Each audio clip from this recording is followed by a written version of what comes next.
has been silent about her left-wing critics until now. While I have remained silent, I am honored to be here today, to finally let my voice be heard. Carrie will remain Miss California.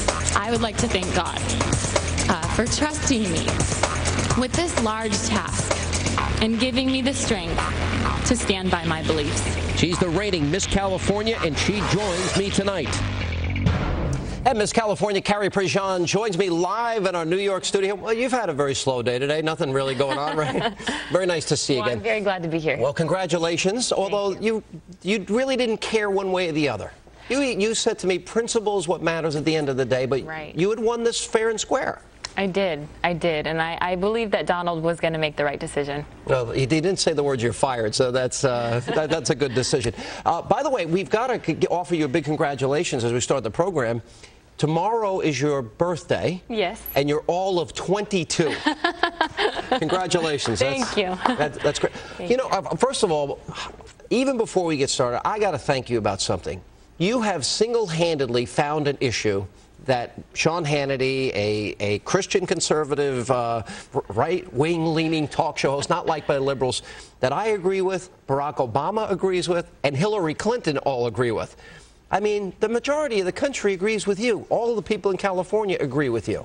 Isn't it funny? It's funny how a beauty pageant contestant gets criticized and ridiculed and persecuted because of it. Do you agree with Donald? And I'm a friend of Donald Trump's. I like Donald a lot, and I knew he'd make the right call. I had no doubt in my mind. But he said it had to do with your beauty. Do you agree with him? Well, it's Donald Trump talking, and he's all about, you know, promoting beauty, and he loves beautiful women. I mean, it's Donald Trump, and I think he really believed in me, and he believed in the fact that I stood by my beliefs, and that's what it comes down to. All this other stuff, that really doesn't matter. It matters that I was on that night, on that stage, and I answered a question that was a politically charged question with a hidden personal agenda, and I think he realized it. Yeah. One of the things that I found so interesting today, there were a couple of points that were really powerful to me. And you talked about how this undermines constitutional rights that your grandfather fought for. Right. Your grandfather fought under Patton. Mm-hmm. I mean, tell us that story. Well, you know, my grandfather passed away when he was 84 years old. It was about 4 years ago.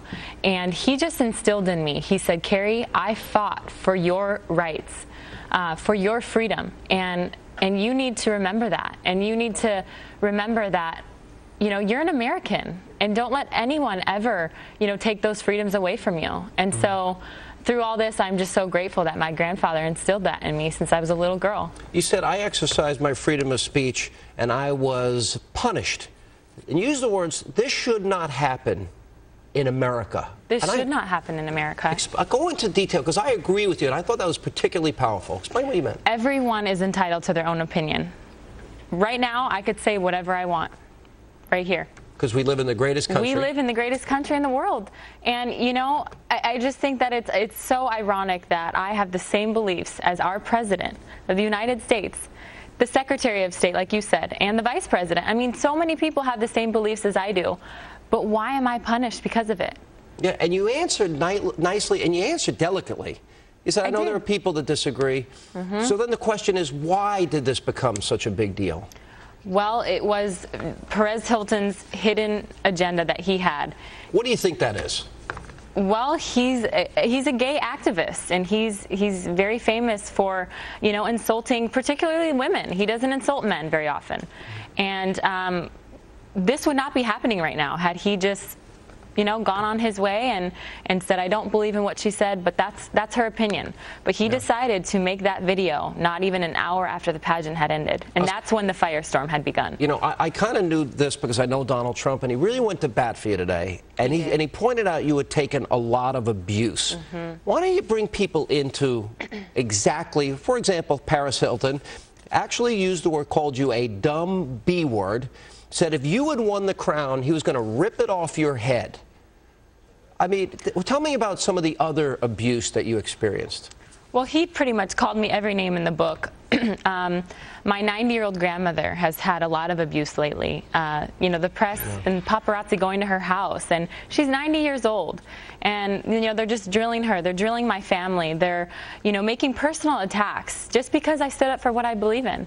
And it's not right. It's not right, Sean. One of the things, it isn't right because, you know, for whatever reason, there is intolerance for speech. And there, for example, there have been a lot of people that want to take me off the radio and television because they don't like my views. It seems like you were being very tolerant, but there's an emerging intolerance of the left. I didn't like what they said about Rush Limbaugh, for example, you know, at this correspondence dinner, and the President of the United States laughing at a joke about Rush dying. I was just watching that, actually, Yeah. What, do you think there is intolerance from certain sectors? I do. I mean, this is proof that there is. I'm very tolerant of other people's views and opinions and beliefs, and it really showed that this individual is not tolerant of other people's beliefs.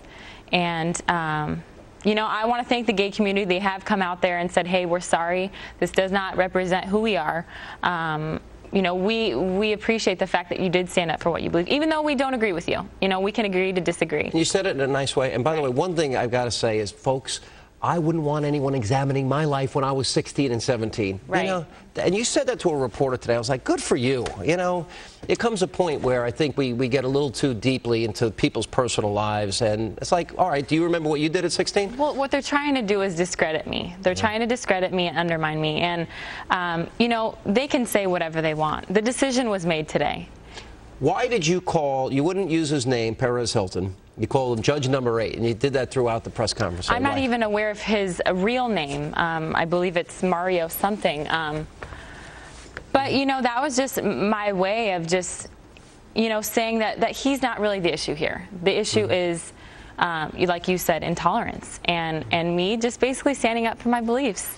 Donald Trump, and I really knew, I had no doubt Donald would make the right call here. And I actually thought he showed a real lot of compassion, and I thought he was really great with Tara Conner. I thought that was the right decision. The only thing I have a question about, I was a little surprised, especially after the mean-spirited things that Perez Hilton has said, that he said that he would keep him on as a judge. Well, I think the question was, would you have him back? And he said, I'd love to have him back. To me, when I heard that, that was very dangerous, because in my mind I thought, oh my gosh, next year this could possibly happen again. I would hope that the Miss Universe organization would do everything to prevent what has happened to me, to protect another young woman from this. Now, you said you forgave Perez Hilton, and you also talked about forgiving basically anybody who smeared and maligned and attacked you. And would you ever meet with Perez Hilton if he asked? Would you talk to him? You know, if he walked in here right now, I would be more than happy to talk with him. Oh, I don't see him. He's not there. All right. Now, we're going to come back. When we come back, I want to talk a little bit about the pictures, because there's a big controversy. That was the second part of the issue today. And I would love to clear some things up. I know you want to do that, so we'll continue with more with Miss California Carrie Prejean. Plus, President Obama said the so-called stimulus plan would lift the country out of the recession, but states are slashing thousands of jobs because his plan is simply not working.